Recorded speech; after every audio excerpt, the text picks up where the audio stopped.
మాటలు చెప్తోడు చెయ్యడు, చేస్తోడు చెప్పడు అని అంటారు కదా. మన రేవంత్ సారు కథ కూడా గట్లనే ఉన్నది. మాటలు చెప్పమంటే కోటలు దాటాయి, చేతలు మాత్రం గడప దాటాయి. రైతులకు 2 లక్షల రుణమాఫీ చేసిన, అందరికీ రైతు భరోసా ఇచ్చిన, నేను చెప్పినా అంటే 100కు 100% చేస్తా అని బొచ్చెడు సార్లు చెప్పుకుండు. కానీ ఆఖరికి అన్నదాతలు పండించిన పంట కూడా కొంటలేరు. ఇగ కొంటరు అగ కొంటరు అని కండ్లు కాయలు కాస్తట్టు చూసి ఇట్లా ట్రాక్టర్లల్లా బస్తాలు నింపుకొని ప్రైవేటు మిల్లులకు షావుకార్లకు అమ్ముకునేతందుకు ఇట్లా లైన్ల పెట్టుకున్నారు చూడుర్రి.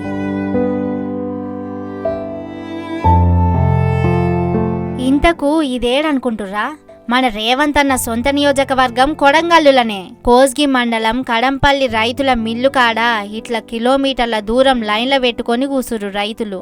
సర్కారోళ్ళు కొనేదాకా అట్లనే ఉంటే ఎండినొడ్డు ఆనలకు ఆగమైతే అని ఇట్లా అడ్డికి 1/2 షేరుకు అమ్ముకుంటుర్రు అన్నదాతలు.